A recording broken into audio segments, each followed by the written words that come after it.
Good evening, Little Masters, and welcome to episode 247 of the Prancing Pony podcast, where you are not safe yet. I will save you, but you must trust me. Yeah, all right. We'll see. I don't know. I think I'll take my chances with the fish. Probably a good idea. But folks, go ahead and pull up a bench in the common room. I'm Sean Marchese, the Lord of the Mark, and I'm here with the Man of the West, also known as the Cross Rude Hobbit, Alan Sisto. Wicked! False! Folks, today we're going to explore the mind of Gollum. Actually, I'm just going to let Faramir do that. What do you think? I don't want anybody exploring the mind of Gollum. I sure don't want to know what's going on in there. I really don't. But I'll tell you what's going on in here, folks.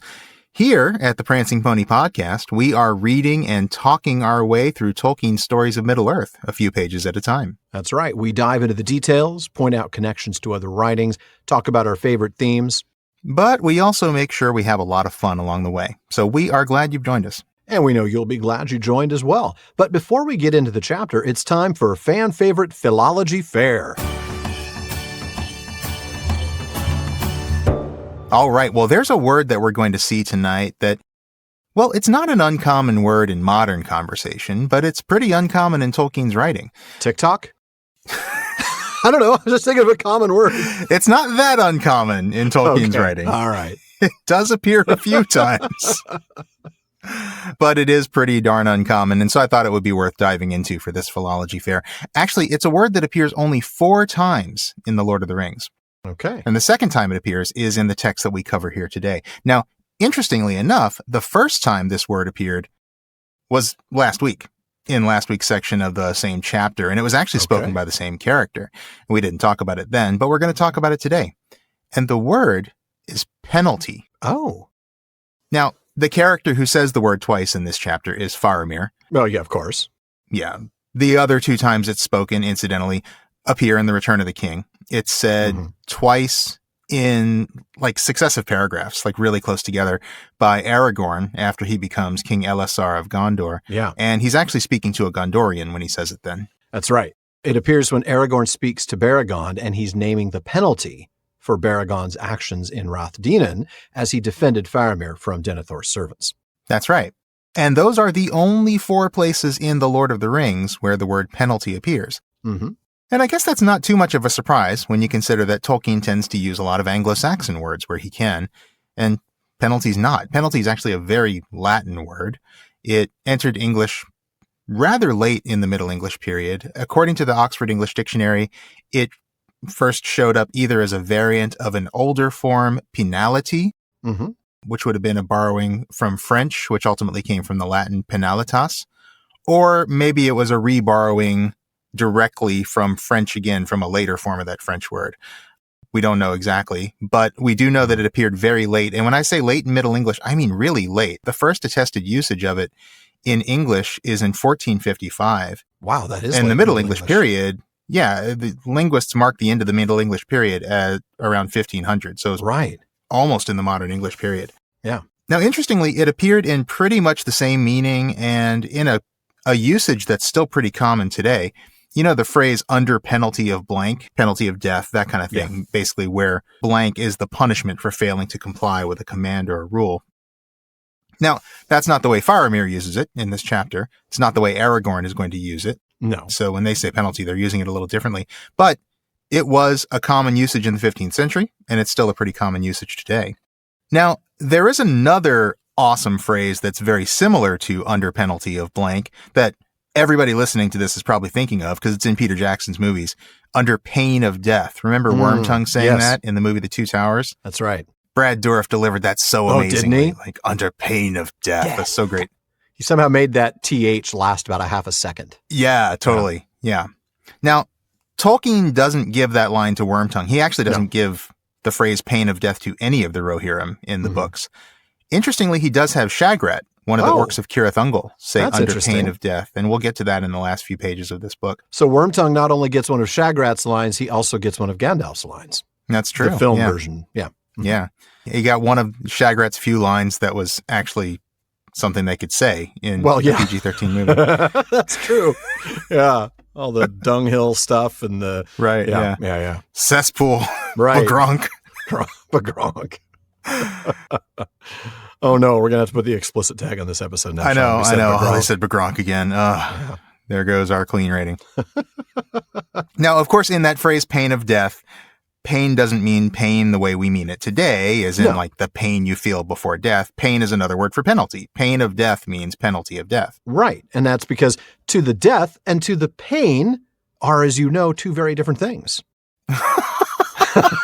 Oh, no. To the pain means the first thing you will lose will be your feet below the ankles, then your hands at the wrists next your nose. And then my tongue, I suppose. I killed you too quickly the last time, a mistake I don't mean to duplicate tonight.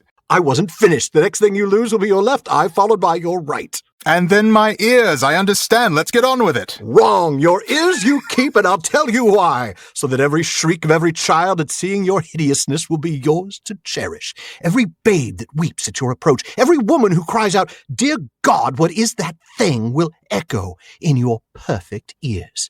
That is what to the pain means. It means I leave you in anguish, wallowing in freakish misery forever. Now, how's that for a little digression? That was, I have to say, a masterful Carrie Elway's impression.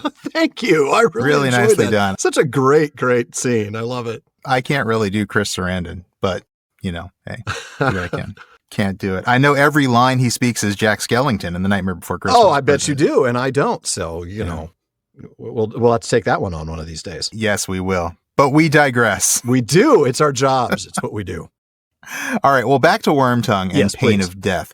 Now, because Wormtongue is a good Rohirrim boy. Well, not a good one, but, you know, he's a Rohirrim boy. And because he says under pain of death in the movie, you might be thinking that pain of death is a more Germanic form of the phrase. Makes sense. But believe it or not, it's not. No. Pain is actually also from French. And in fact, it comes from the same Latin word as penalty. Both of them come from the Latin word poena, meaning penalty or punishment.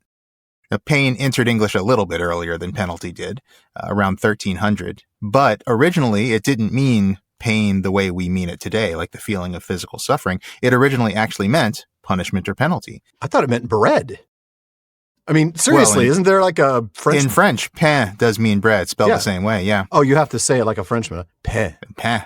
Yeah, why do you think I have this outrageous accent? You don't even pronounce the eh. Just That's right. It just kind of like gets stuck in your nose. Pain. So the French word that's spelled like the English word pain is not pain. Correct. It's bread. Right. But the English word pain also comes from French. That's correct. Okay. From another French word that means pain. Okay. But that is spelled differently. I couldn't tell you off the top of my head how it's spelled right now. That's fair. It's been and long it's French, time so it wouldn't matter. High school French. Yeah. Fair. All right.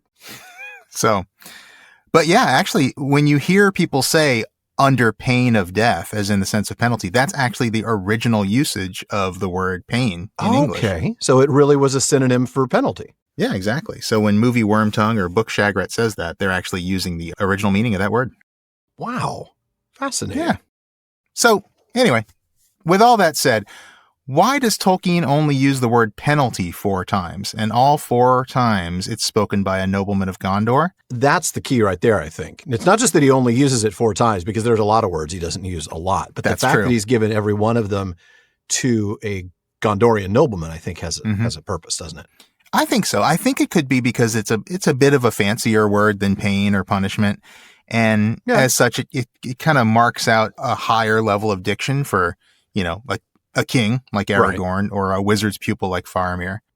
That's fair. But I also think it helps mark out the speech of Gondor, and particularly the nobles who are well educated, as being different from the speech of other men in Middle-earth. And I think particularly because it is a Latin word, penalty has a very Latin sound to it. I think it kind of sounds more learned, and could also be something he's doing to kind of draw further connections between Gondor and the Mediterranean, as we've been seeing. Yeah, we talked about that, right? Yeah, since Frodo and Sam first entered into Ithilien.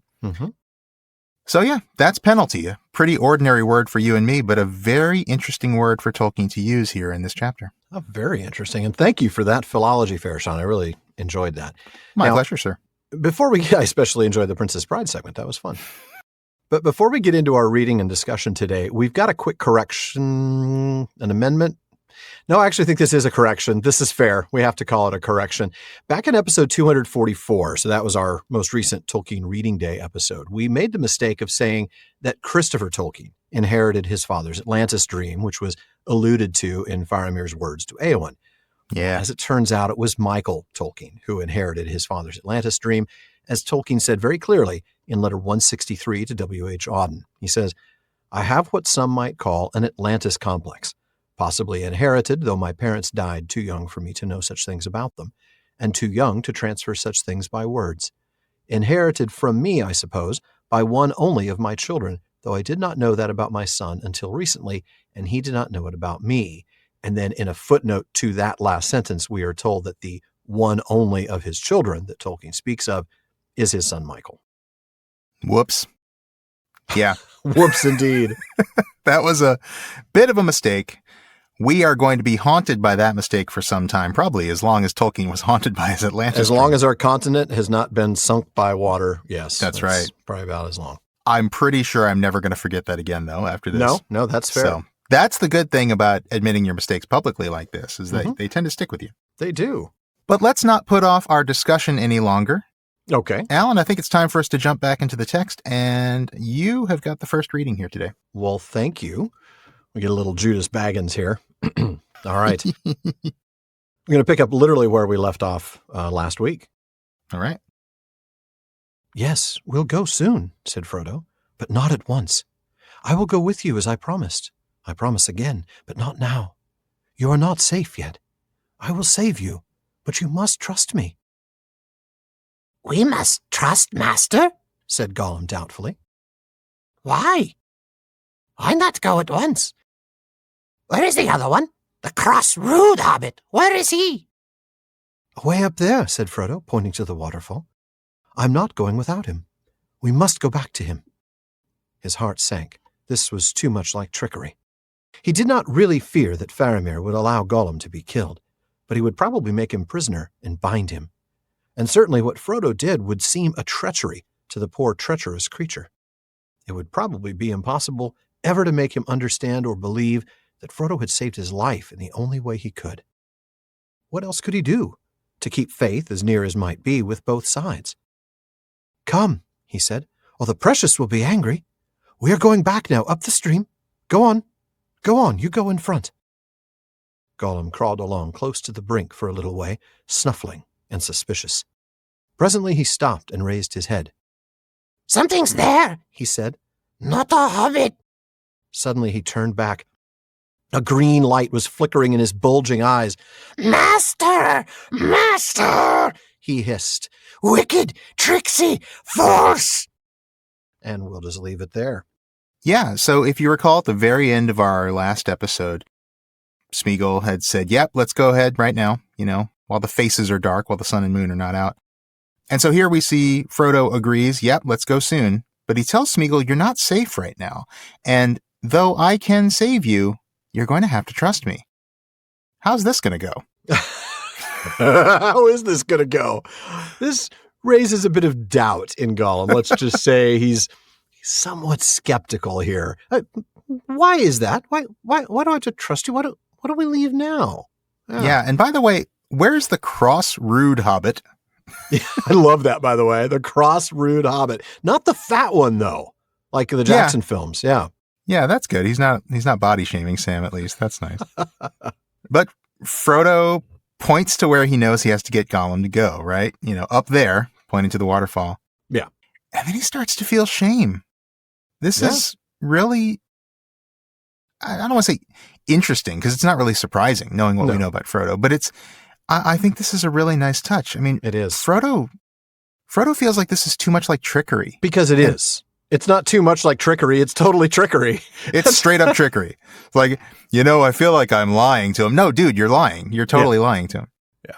But yeah, I mean, Frodo has this honor that he doesn't want to trick even someone like Gollum, who is a liar and a murderer and quite tricksy himself. I love this. I love that Frodo has honor here, and he wants to be better than that. Yeah, the way it's said here that, it would seem a treachery to this treacherous creature. Yeah. It really points out what would be a double standard if he was comfortable with this. Yeah, I think so. Yeah, I agree. And is it also a little bit like it would seem a treachery to the poor treacherous creature. It would seem a treachery to Gollum because Gollum is treacherous. Is that a like sees like kind of thing too? But it uses the same word. So I think in a way we're supposed to see that, Frodo understands how this, he would see it, but it's not just that it's visible as treachery, right? Yeah. No, you're right. I think you're right about that. Yeah. No. I mean, I don't think this changes anything. We all know that his plan from the very get-go was to take them up Cirith Ungol and, right. Pick the ring out of the pile of spider poo. Yeah. So he is a treacherous creature. Yeah, he is a treacherous creature. But Frodo doesn't want to be a treacherous creature. Right. Frodo wants to be better than that. Yeah, absolutely. So Frodo is fairly sure that Faramir won't kill Gollum, but he does know that Gollum's going to be bound and made a prisoner. And Gollum is going to see this as pure treachery, like you said. Yeah, like sees like. And this is going to poison their relationship. It certainly is. Yeah. But I wonder, how much, right? Like you said, like Gollum's already got this plan to betray him anyway. Mm-hmm. Well, at least, Gollum does. Smeagol might not yet. That's the thing. We still don't know who's going to win that argument. Yeah. I wonder how much this is, to borrow a phrase from Pink Floyd, like how much is this like another brick in the wall for Gollum, right? I love that. It's a great, great point. Mm-hmm.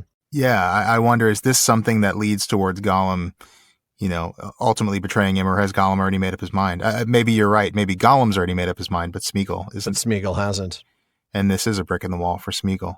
Mm-hmm. But it's a lose-lose situation. Frodo knows he has to try to save Gollum. He absolutely does. And he's got to try and get him out there by whatever means he can. Mm-hmm. And so this has worked before. Let's go ahead and try threatening him again. Well, right.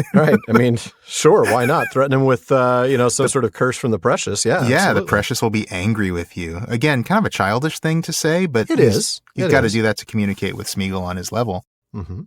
And then he tells Smeagol to go in front. I get it. I'm just going to tell you right now, Sean, if you ever tell me to go in front, I am not going to do it. If your friend tells you to go in front, it might just be a good idea to not to. And all I can think of now is Toe Mater, talking about to not to. What did I tell you to do? To not to? That's right. Yeah. Yeah. Great stuff. Oh, man. I guess if it's a really good friend, they'll tell you to go in front when somebody might stab you in the back. That's fair. That's fair. But like I said, if you tell me to go in front, I'm not going to. Oh, no, don't trust me. Absolutely not. You should never trust me. No. So Gollum does it because he does trust Frodo. Mm-hmm. This is almost a trust but verify situation, right? He's trusting Frodo, but he is still doubtful. He's definitely doubtful here. Yeah. There's some skepticism going on. And then he smells something up ahead. And it's not a barbecue. It's not a barbecue, and it's not a hobbit either. No, it's not. It is not Sam. No. And he turns back, looking at Frodo with that green light in his eyes. Remember that green light? Oh, yes. Now we know who's in control. Yes, we do. Yeah. And he hisses, and he calls him wicked and tricksy and false. Oh, I love those words. And here's the thing. I know we saw those in the film version a lot, right? He seemed to call everything wicked, tricksy, and false. Mm-hmm. I did a little bit of a word search. The only other thing that he calls tricksy is the lights in the dead marshes. Okay. And while he does call a few other things wicked, lights and men, Frodo is the only person or thing that he calls false. Interesting. Yeah. So the movie, you're right. The movie really has him using those words a lot, it seems like. Or at least enough that those are the ones that stick in your head. Yeah. Trixie's such a great word. It is. It is a great word, no doubt about it. That's actually really fascinating, though. That tells us that this means a lot more to Gollum than we might think. That's right. This is a big deal to him. Mm-hmm. Absolutely.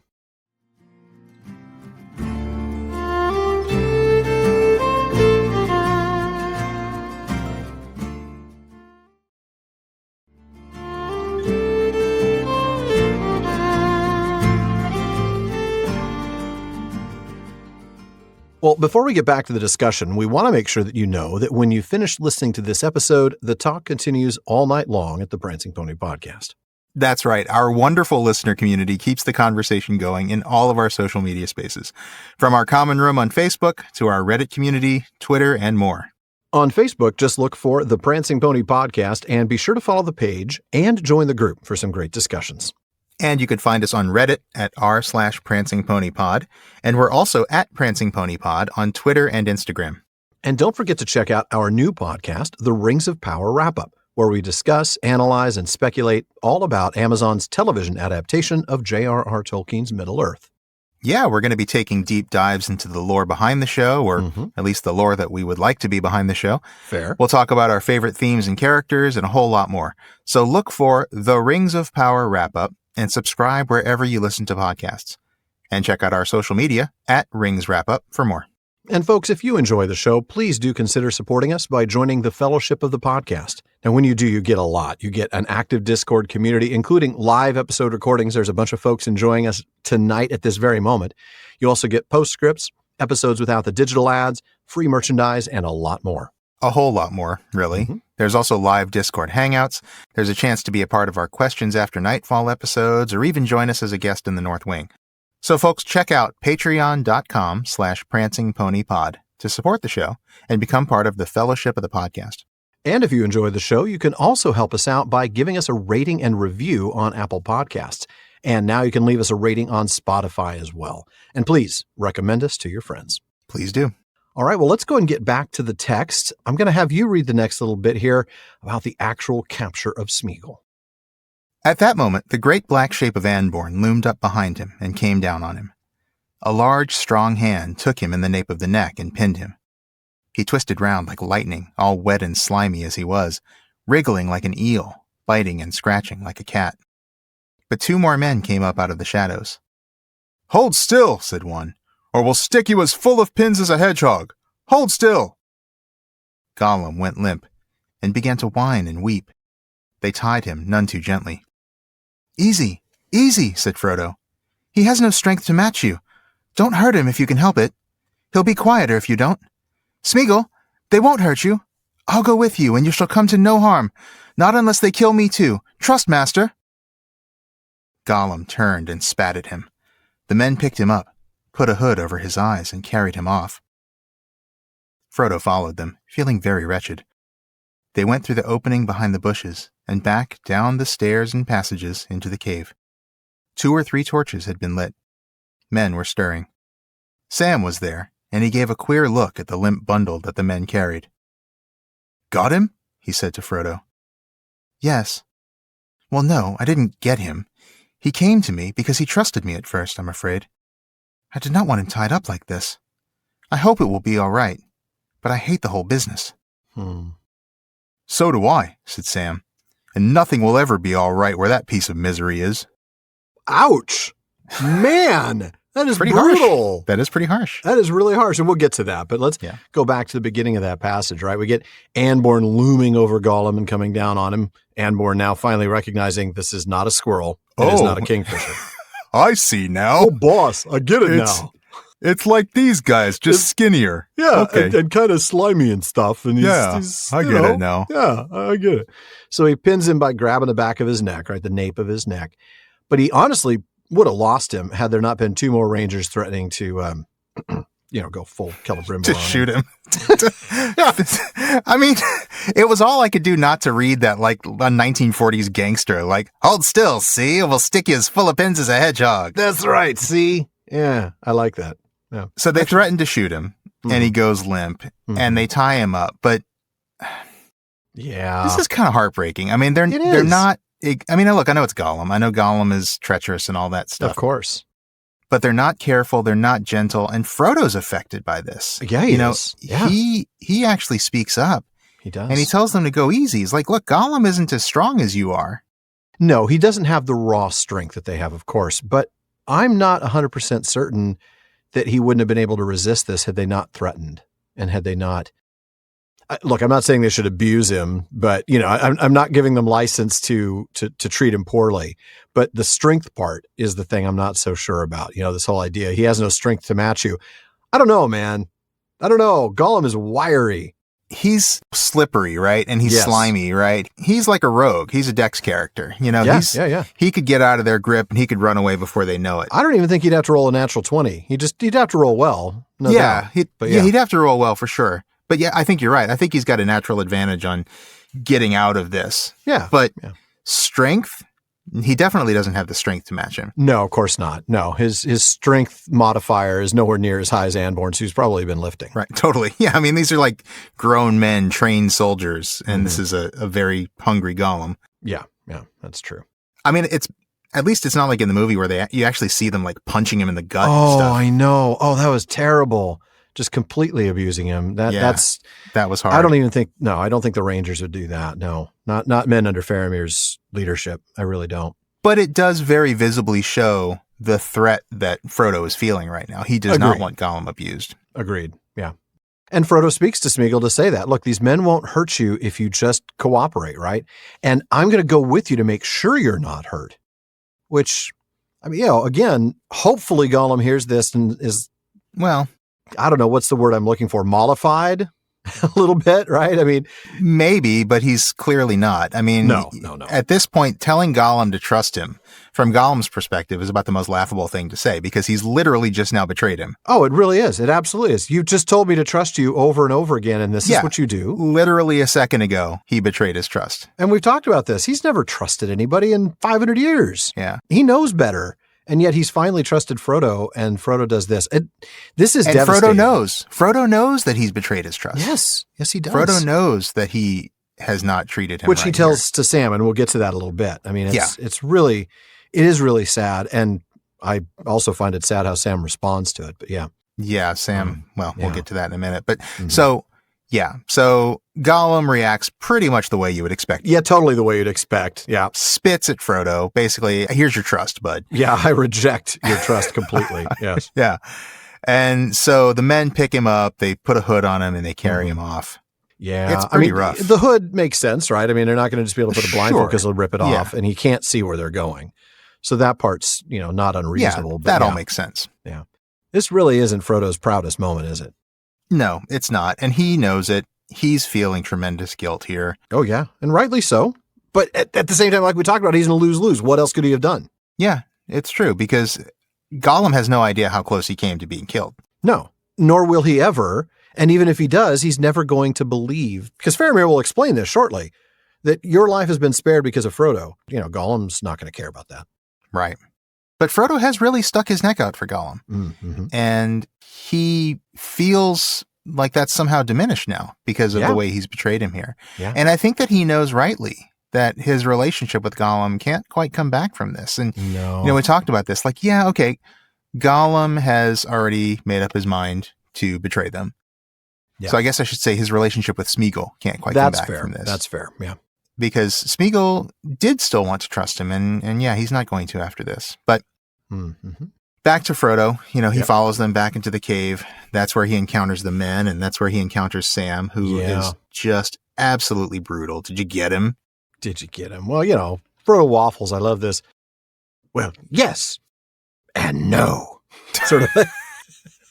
Why should I? No. Yeah. I didn't get him, right? They got him because he trusted me. And then he really opens up to Sam and expresses this regret. I didn't want him tied up. I hope it's going to be okay. I hate this whole business. This is sad.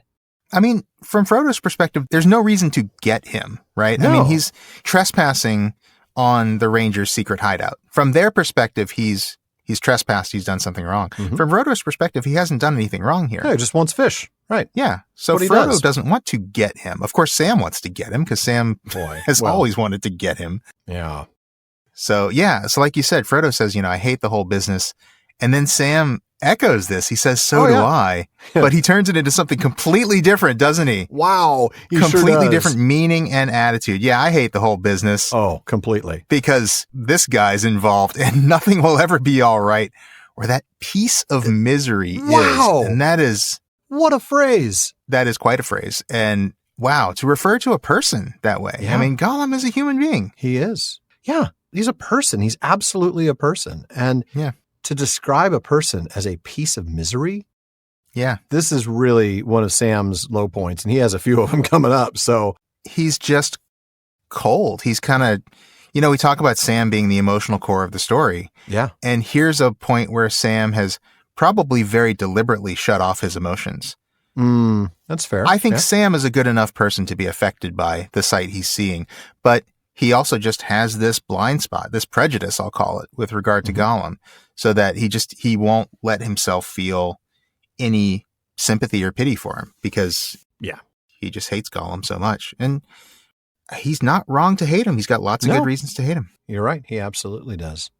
Man. But with that, let's go ahead and get back to the text. We're going to skip one paragraph, and then you're going to pick up with the wine. The wine. All right. The wine was brought, and then Anborn came carrying Gollum. He removed the cover from Gollum's head and set him on his feet, standing behind him to support him. Gollum blinked, hooding the malice of his eyes with their heavy, pale lids. A very miserable creature he looked, dripping and dank, smelling of fish. He still clutched one in his hand. His sparse locks were hanging like rank weed over his bony brows. His nose was sniveling. Loose us! Loose us! He said. The cord hurts us. Yes, it does. It hurts us. And we've done nothing. Nothing, said Faramir, looking at the wretched creature with a keen glance, but without any expression in his face, either of anger or pity or wonder. Nothing? Have you never done anything worthy of binding or of worse punishment? However, that is not for me to judge, happily. But tonight you have come where it is death to come. The fish of this pool are dearly bought. Gollum dropped the fish from his hand. Don't want fish, he said. Sorry, I love that moment. I really do. That's great. It's like, all right, fine. It's such a great line. Forget the fish, guys. I don't need the fish. Yeah. That's cool. I'll just walk out of here without the fish. Let's just pretend this never happened. That's right. You get your fish I don't want any trouble. I don't want exactly. Oh, man, that's such a great moment. The price is not set on the fish, said Faramir.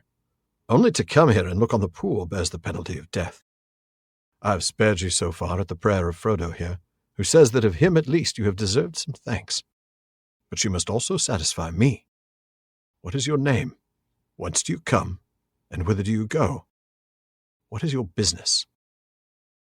We are lost, said Gollum. No name, no business, no precious, nothing. Only empty, only hungry. Yes, we are hungry. A few little fishes, nasty, bony little fishes, for a poor creature. And they say death. So wise they are, so just, so very just. Not very wise, said Faramir, but just, yes, perhaps, as just as our little wisdom allows. Unloose him, Frodo. And we'll stop there with the unloosing. I love that bit, and we'll get to it in just a moment. Yeah. So, going back to the paragraph that we didn't read, we've moved back to the back of the cave where Faramir is ready, and Frodo and Sam it's the VIP room there at the... That's right. Yep. The back room. And Frodo and Sam are to take a seat and get some wine. These guys bring wine out for everything. Oh, bring out the wine. It's like, 1 o'clock, man. Seriously. Yeah. They have so much wine at Hen Anun. They do. So yeah, go get some wine. And then Faramir calls for Gollum to be brought to him. Yeah. And the wine comes, and so does Gollum. He blinks, of course, after the hood is removed from his head, understandably. He's gone from dark to light. And we get the mention of the malice in his eyes. Yeah. And the heavy, pale lids. I want to linger on that for a bit. Huh? Yeah, I think we need to talk about this a little bit. We've connected the heavy, pale lids of Gollum here with Wormtongue before. Right. And we want to talk about that a little bit again, just in case folks weren't with us back in season 5. Mm-hmm. Now, first of all, this isn't the only time that we see Gollum described this way in regards to his heavy lids. We actually see his heavy lids mentioned again just a couple of chapters from now in the Stairs of Cirith Ungol. So we'll be getting there later this season. After Sam had accused Gollum of sneaking off and sneaking back, remember that moment? Oh, yes. We read that Gollum withdrew himself, and a green glint flickered under his heavy lids. Almost spider-like he looked now, crouched back on his bent limbs with his protruding eyes. And by the way, I'm sure that calling him spider-like was no accident, given where they're headed at that point. That is a good point. I'm sure it's a bit of foreshadowing on Tolkien's part, but I digress. That's fair. And when we first see Wormtongue, he's described as a wizened figure of a man with a pale, wise face and heavy-lidded eyes. And of course, later on, Éomer accuses him of watching Éowyn under his eyelids. We see him with shifty eyes later when he's confronted. Remember, he's like bouncing around, his glance everywhere. Yep. And it struck us at the time that Tolkien was writing two of his most, I don't know, shall we say, truth-challenged characters with this common physical trait, heavy eyelids. Yeah, I think that's absolutely right. And not only does he have these heavy eyelids, which are signs of, let's say, deception. Yeah, fair. In addition to that, he's just not looking his best. You know, no, this is not Gollum's wet. Finest moment. Yeah. No, this is not prom night for Gollum. No. I'm looking good. Gonna take a selfie for the Instagram. I'm wearing a bow tie. No, he smells a fish. Swipe right, please. Swipe right. He's just photoshopped his head on somebody else's body. Oh, my goodness. I don't think that helps him. No, because he's got this runny nose and everything. Oh, and the fish. He's not looking good, folks. No. But he immediately demands to be released. Yeah. Claiming that the rope is hurting him. I want to talk about that. Is it really hurting him? I mean, this isn't elvish rope. I don't know. Is he saying that all ropes hurt him? Or is he just looking for an excuse to get untied? One of two things. I think either he's thinking, well, this worked before, I'm going to try it again. Fair. Or he just does this all the time, and maybe the elvish rope didn't hurt him either. Maybe he was just lying then, That's too. a good point. Maybe he didn't. Oh, my I think we goodness. need to go back and look at that again in the P5. I think we do. I think you're right. We absolutely do. We need to figure out whether he was maybe kind of pulling a fast one over them earlier when he was, believing them. Yeah, we'll have to take a closer look at that. Maybe we were taken in by that, too. Maybe. My goodness, I like that. He also claims to be completely innocent. He's done nothing. Hey, look. Ha! There's the little halo over his head, Who, me? Little old me? Innocent Gollum? 500 years, I've done nothing wrong. Yeah. Oh, man. Well, Faramir calls him out on this obvious falsehood, but he does it with a visible neutrality, right? I mean, once again, Faramir not giving a thing away. That's true. So good. He doesn't give him any actual information about what he actually has done. He's just suggesting, as anyone could objectively suggest about anyone. Right. It's a fallen world. Everybody's done something wrong. Nobody is perfect. Yeah. Right. Exactly. So surely, Gollum, you've done something in your life to deserve being bound or worse. Don't call me Shirley. That's terrible. Yeah, no, it is terrible. That is terrible. Faramir, he's right, of course. Like you said, anybody could call out anybody and say, I'm sorry, you've fed 500 years and you've done nothing wrong your entire life. But it's true. I mean, we've all done something in our life to deserve some sort of punishment. I mean, maybe we don't necessarily have to be, tied up and hauled away with a hood on our head, but no, of course we've all done something wrong. That's Faramir's point here. Yeah, it is. And he's grateful that it's not up to him to have to judge that. Oh, I know. I don't want to have to do that job. I only have to judge the one thing. Like, how much time you got, Faramir?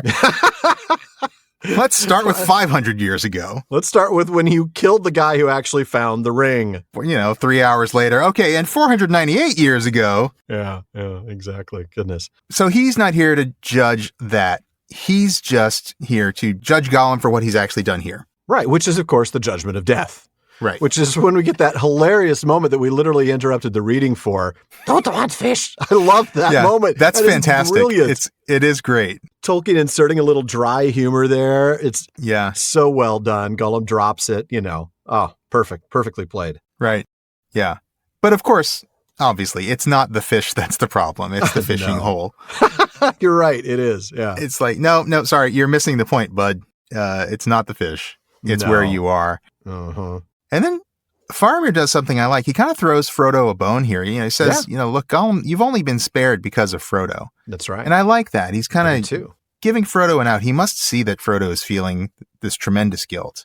Well, and he also knows that he's been their guide so far. And if they're going to continue, he's maybe trying to help reestablish that trust that was there. No, that's a good point. Yeah, that could be. Maybe. But, of course, Faramir must also be satisfied, and now he needs to begin his own interrogation. What is your name? What is your favorite color? No. Where are you coming from? Where are you going and why? These are good questions. These are all valid questions. I mean, Faramir is the captain of the men who guard this land? These are all questions that he has absolutely every right to ask, given his responsibility for this place. Every right to ask, and arguably every responsibility to ask, yeah. That's true. Yeah, that's true. It's more than his right. He really would not be doing his job if he doesn't ask these questions. Of course, Gollum's answer, it's a non-answer, right? He claims to have no name, to have no business, to have really no reason to live. I mean, he's just... he's piling it on. He is piling it on. So much self-pity here, yeah. Yeah. But, I mean, in some sense, he actually really believes this. I mean, he does say, I've got no precious. And after all, without his precious, does he really have anything to live for? That's a good point. That's a very good point. And then he talks about his hunger, his emptiness, hunger. He's not wrong, and in a way, this is a very pitiable moment. Nasty, bony little fishes for a poor creature. I'm just hungry. And it is so, you do want to feel some pity for him right up until you don't. Well, then he gets just straight up sarcastic. I mean, he's like, oh, so wise, so just, so very just. You can smell the eye roll from here. Yeah. Yeah. Man. But again, it's not about the fish.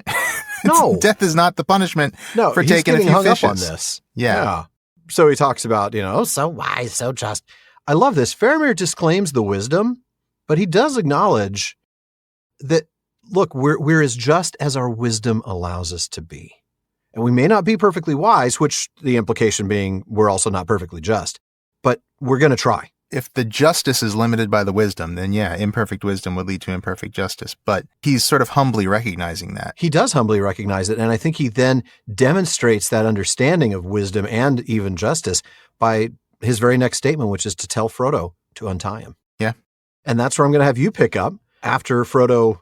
I mean, I know we can't read it all, but I do love that Gollum really totally misjudges it and thinks he's about to get cut by Frodo. Yeah.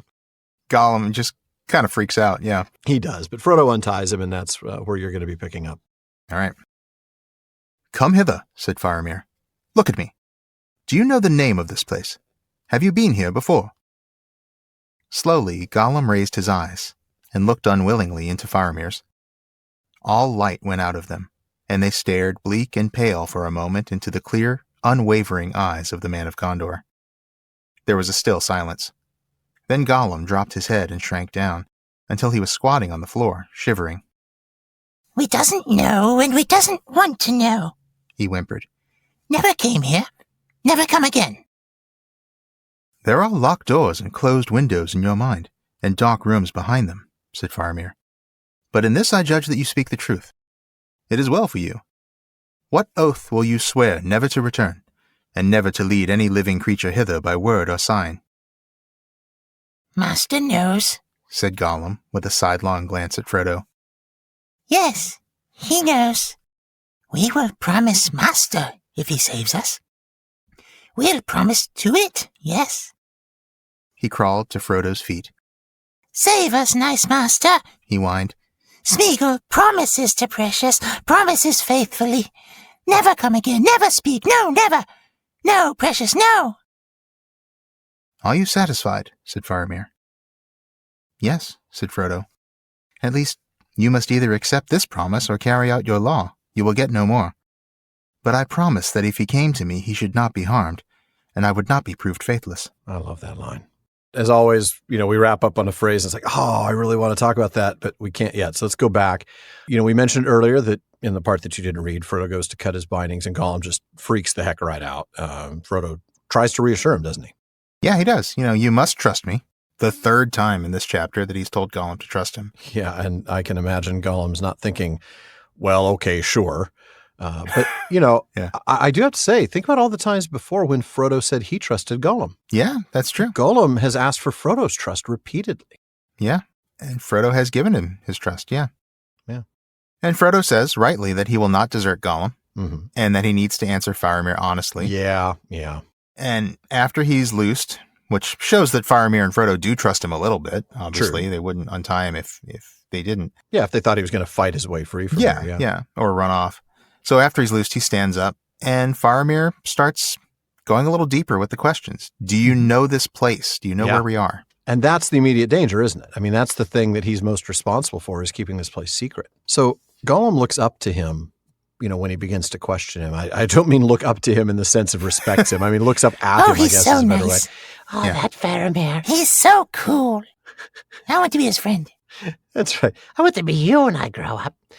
He looks up at him unwillingly. What do you make of that? Unwillingly. That's a tough one. I mean, he's choosing to do obviously- it. He's not like under some sort of hypnotic control or mind control, but no, but the fact that he's looking Faramir in the eyes because he kind of knows he has to somewhere, even in his wretched little mind. He understands that from a social engagement perspective, he needs to look into Faramir's eyes here, but he doesn't want to. And is that's usually because he's lying in some sense.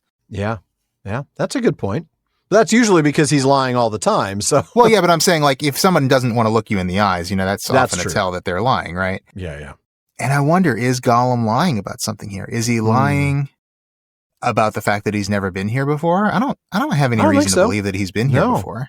I think Faramir ends up being very perceptive here and recognizes that Gollum is speaking the truth, at least on this very limited thing. Yeah. So I think maybe what it is that Gollum doesn't want to look Faramir in the eyes because he knows that Faramir is going to see the truth of him. He's going to see further than just this question. He's going to see not into his soul, so to speak, but like he's going to see that Gollum has treachery in his heart here. I don't know. That's kind of what I'm getting out of it. Interesting. But interestingly, when he looks up at Faramir, we see the light go out, right? Mm-hmm. That green flare, that fire that came into his eyes that shows us that Gollum is in control, that's gone. That's not here anymore. Which tells us, at least as the reader, that he's more likely to be speaking the truth because now it's Smeagol, not Gollum. Yeah, that's true. And he does stare into Faramir's eyes here. And then Faramir's character is revealed even in this, isn't it? Isn't it? I think so, yeah. I mean, we see the unwavering eyes of the man of Gondor. We see this almost a persuasive power. You're going to look at me. You're going to look at me. It's a sense of command that even Smeagol has to follow here. Yeah. Right. A leadership, a strength of character, I think that is revealed. Yeah. You're right. Yeah, I think so. But he doesn't last for very long, right? After a moment of silence, Gollum looks down and shivers on the floor. So he actually doesn't speak during those moments that he's looking at Faramir. Mm-hmm. There's just a moment of eye contact and silence, and then he whimpers. He kind of breaks down. I don't know. I don't want to know. I would never come back. Yeah. And you really do get the sense he's speaking the truth here. Yeah, that's why I think he is telling the truth. I don't think he's been here before, and I don't really think there's any reason to believe that he would have been here before. No. Why would he have come here, right? Yeah. But then Faramir does the Faramir thing. Yeah. He's so perceptive. Like isn't he? Yeah. He just always. He looks at Gollum, and there's this wonderful phrase of these locked doors and closed windows in your mind. Isn't and that dark rooms behind it. It's such a wonderful metaphor. It is. And, basically what he's saying is like, look, I know that you're not being open about everything. Right. But I judge in this that you're at least speaking the truth. Yeah. And we have every reason to believe he's right? I mean, he's shown the ability to read the truth. And to distinguish it from, hidden truths, like the things that Frodo has not talked about, as well as the lies of Gollum. Right. Let's talk about this ability, right? I mean, we saw it in his talk with Frodo and, with Sam a little bit, and his ability to sort of pierce these sort of side tracks and things to get to the ultimate truth. Yeah. What a gift that is. I think it's one of those things. It's like it comes from a variety of different traits that all come together to give him this ability. There's a perceptiveness to it. There's the fact that he's an excellent judge of character. Yeah. There's his own honesty as well. Absolutely. And I think all of these things combine to give him this almost supernatural seeming ability to read the truth. Yeah. I mean, he's almost looking like Bester from V5 here. He's. Yeah, that was a guy who was always honest. Bester, don't think so. Bester. Oh, my goodness. So now that Faramir believes Gollum about knowing that this place was here, he needs to be assured that he will never return, right? I believe you, but the thing is now this place exists. What oath will you swear that will satisfy me that you will never come back here? Yeah, and then Gollum gives this sideways glance towards Frodo, which tells us everything we need to know, right? We need to know right there. Yeah. Yeah. And Gollum is sort of like looking at Frodo, speaking to Faramir, saying, look, Frodo knows exactly what oath I'll swear. Oh, yes, he does. And that's when he proceeds to Frodo's feet. And all of a sudden he becomes Well, a lot kinder than he was. He's not spitting at Frodo anymore, is he? No, that's No. true. Now he's nice master. Nice master, save us, nice master. We promise to the precious. Now, Faramir, possibly not quite certain of the meaning of Gollum's oath. I think promises to precious. I mean, yeah, Faramir knows that he once had the ring, but I don't think he necessarily knows that he calls the ring precious. Right. So, or that he's promised on the precious before or anything like that. Yeah. So, he asks Frodo for some clarification and, hey, are you satisfied? I like that. He asks Frodo as though that's relevant. And yet it is, isn't it? It is absolutely relevant. And Frodo answers, yes, he is satisfied. And I better be satisfied because you're not going to get more than this. No, that's true. That is the biggest promise he can give. Yeah. This is all we're going to get out of him. So it's either that or you kill him at this point. Yeah. And by the way, I also made a promise to him. That's right. Frodo reminds Faramir of this. And I promised that if he came to me that he wasn't going to be hurt. Mm-hmm. We have to accept this at this point. Yeah, we do. And with that, you are going to pick up right there. Indeed I am. Okay. Faramir sat for a moment and thought. Very good, he said at last. I surrender you to your master, to Frodo, son of Drogo. Let him declare what he will do with you. But, Lord Faramir, said Frodo, bowing, you have not yet declared your will concerning the said Frodo, and until that is made known, he cannot shape his plans for himself or his companions. Your judgment was postponed until the morning, but that is now at hand. Then I will declare my doom, said Faramir. As for you, Frodo, insofar as lies in me under higher authority, I declare you free in the realm of Gondor, to the furthest of its ancient bounds, save only that neither you nor any that go with you have leave to come to this place unbidden. This doom shall stand for a year and a day, and then cease, unless you shall before that term come to Minas Tirith and present yourself to the lord and steward of the city. Then I would entreat him to confirm what I have done, and to make it lifelong. In the meantime, whomsoever you take under your protection shall be under my protection, and under the shield of Gondor. Are you answered? Frodo bowed low. I am answered, he said, and I place myself at your service, if that is of any worth to one so high and honorable. It is of great worth, said Faramir, and that's where I'm going to stop. All right. Faramir's doom. Faramir's doom.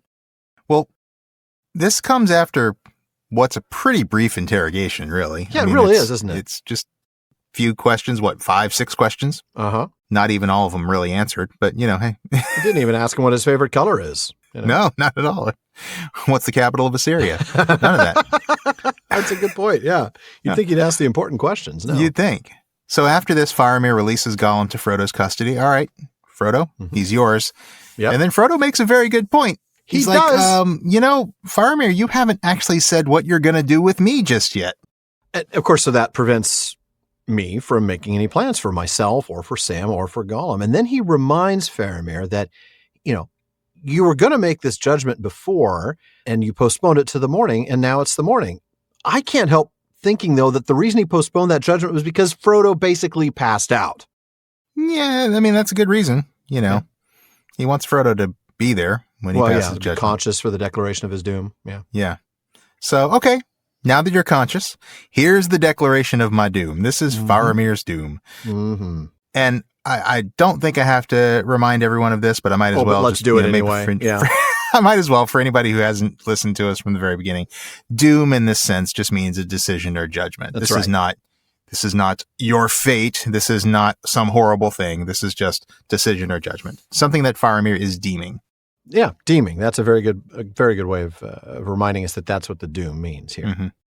I also love that we get a reminder that Faramir here is a man under higher authority, right? Yeah. As far as it is, up to me under this authority. And of course, that authority is the steward. Mm-hmm. Really just a nice little reminder of his role. Mm-hmm. And then he declares Frodo to be free within Gondor, well, except for this place. Yeah, you can't come here, but anywhere else in Gondor. But it's temporary, right? He says this is valid for a year and a day. Yeah. And this must be something that's limited by his authority, because he says this thing about, you have to come before then to the Lord and Steward of the city. Right, so obviously he doesn't have the authority to grant it forever. But A year and a day. This is an interesting expression. It is, isn't it? It's a phrase from English law, and the intent of it is to ensure the completion of a full year. Because if you were to say a year from today, well, what time of day, right? I mean, if it's a year from today at 7 a.m, well, that's less than a year. So, we make it a year and a day, and therefore we guarantee that a full year passes. Yeah, that makes sense. Okay. So it makes sure that you get at least 365 days. You get a full 365 days of freedom in this country. Then we kill you. Yeah. Then we kill you, unless you go to Minas Tirith before that and appear before the steward and get this extended. That's right. And Faramir will advocate for him. Mm-hmm. Yeah, I like that. He says that I will entreat him to confirm what I've done. So, yes. Hey, if you show up at Minas Tirith, I will speak on your behalf so that this freedom becomes permanent. That's correct. And then I love what he does next. Frodo, you're under my protection. That means that anybody you choose to protect is going to be under my protection and under the shield of Gondor, which is a beautiful phrase. I love that. Yeah, that is a great phrase. Let's talk a little bit about that. There's some formality to this phrase, right? Under my protection and under the shield of Gondor. I want to talk about that sort of formality, but I also want to talk about the generosity of this deal. Yeah, well, the formality, first of all, it sounds like he's using words that he's supposed to use to make this official. That's true. The year and a day, and you shall present yourself, and I will entreat him. Yeah. Yeah, it's like sort of performative language, and I don't mean performative in the way sometimes people mean it today, as in, pretending something. Right. But it's performative in the sense that he's using these words, and by saying these words, it is true. And I think that the men there are meant to be witnesses to something that is a formal declaration. Yeah, it's sort of a legal proceeding, a binding of some kind. Yeah. Yeah, exactly. Yeah. But the generosity, let's talk about the generosity here. That's pretty impressive, to say, because he knows full well who one of those people is going to be, and it's going to be this slimy guy that still smells of fish. Yeah. But he's telling Frodo, anybody you put under your protection is going to be under my protection. Mm-hmm. That's huge. I mean, that's not just vouching for Frodo, that's vouching for anybody that Frodo vouches for. That's correct. That's like, correct. This is my friend Frodo, but he's got some kind of sleazy friends. It's not that. It's, okay, if anyone who's a friend of Frodo, anyone who's under Frodo's protection is protected by me. That's right. That's a big, big stretch of his protection. And I love that phrase, under the shield of Gondor. I don't know, that's just cool. A very cool phrase. And, as I'm thinking about the generosity, Faramir is a person of very high standing in the community. He is now the oldest surviving son of the ruler of Gondor. He's the next steward, Yeah. Yeah. So for him to be so generous with this pronouncement is a really big deal. You're absolutely right. Well, I guess this is a good chance to take a little sidebar here, right? Because we wanted to talk about an interesting historical comparison or context for Faramir here. Yeah, I do. We've talked on the show before about the fact that one of Tolkien's linguistics interests was with the West Midlands dialect of Middle English. Mm-hmm. In letter number 163 to W.H. Auden, he wrote, I am a West Midlander by blood, and took to early West Midland Middle English as a known tongue as soon as I set eyes on it. And in letter number 165, he wrote, I am indeed in English terms a West Midlander, at home only in the counties upon the Welsh marches, and it is, I believe, as much due to descent as to opportunity that Anglo-Saxon and Western Middle English and alliterative verse have been both a childhood attraction and my main professional sphere. But what has all that to do with Faramir? I don't know, but it's interesting. It is, isn't it? No, it's the mention of the Welsh marches that I want to focus on here. Yeah. And before I start, a quick hat tip to one of our research assistants, Marilyn R. Pakila, for helping us with this. The Welsh marches, it's a region along the border between England and Wales, and it was established by William I after the Norman conquest. Boo, there's my traditional 1066. You got to get your boo in there. As he attempted to subdue Wales. Now, lords would hold their own territories in these contested regions in order to keep England itself safe from incursion. In exchange, these marcher lords, that's what they were called because they were lords along the marches, they were given freedoms that the lords in the rest of England simply did not have. Everything from building their own castles to waging war, establishing the local law, presiding over their own courts, and a lot more than that. And because of their proximity to enemy territory, as well as their distance from the king, and I kind of want to make sure we catch that distinction because we're going to start comparing this to Faramir real soon. They were expected to deal out justice without consulting the king first, unlike those other lords who couldn't do that. Mm-hmm. If you were a lord in a regular English county, you couldn't practically blow your own nose without the king's permission. These guys could execute people. They had a lot of authority. They had a lot of autonomy. Yeah. Autonomy. That's a great way of putting it. Total autonomy. Because it would take too long to get a message to the king. What should I do with this guy? Wait for the response. Yeah. The only thing they didn't have the authority to do, really, or the autonomy to do, was to try somebody for high treason. That was it. I mean, pretty much everything else they could do. They had jurisdiction over everything else. Well, here there's a lot of comparisons with Faramir because he is also expected to deal out the steward's justice without consulting Denethor. Death for coming to the Forbidden Pool, for example. But just like the Marcher Lords, Faramir makes decisions that often will run counter to the policies of the king, or in Faramir's case, the steward, Denethor. Right. They've got boots on the ground, so to speak. So the Marcher Lords and Faramir, they have better knowledge of events and of the consequences of their decisions. So when Faramir declares his doom here, free in the realm of Gondor and to the furthest of its ancient bounds for a year and a day, and then promises to ask the steward to confirm his decision, he's acting in the finest tradition of a Welsh Marcher Lord. That is super cool. Isn't it? I'm glad you found that. I'm glad Marilyn helped us find that. Thank you, Marilyn. That's really cool. Yeah, she really helped us dig that out. Mm-hmm. That's really cool. Absolutely. Yeah, and he really does. He acts with a lot of agency here. And he does, in a way that's contrary in many ways, right? I mean, he didn't kill Frodo and Sam to begin with, which he, arguably should have if he's just following the letter of the law. Right. He didn't kill Gollum right away, and he's not even killing Gollum now. Right. Yeah. Now, of course, we'll see how the steward reacts to all this. But, yeah. But Faramir had the authority to do what he did. Mm-hmm. Yes, he did. And the autonomy to act independently. Yeah. Yeah. And is Frodo answered by this? Oh, well, yes. Yeah, he absolutely is. Mm-hmm.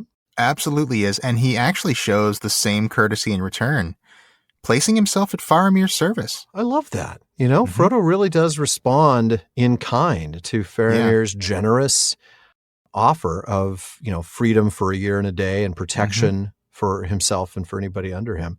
I offer my service, if it's worth anything. If it's worth anything. I love that. He names Faramir as both being high and honorable.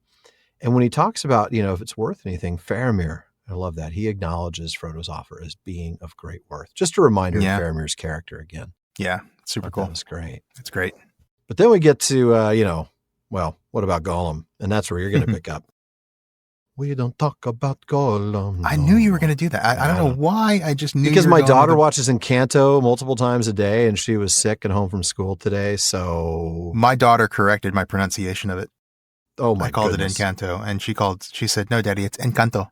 Encanto. I see. Yeah, her Spanish pronunciation is already better than mine, which is not really much of a surprise. Shock of shocks! I'm surprised. All right.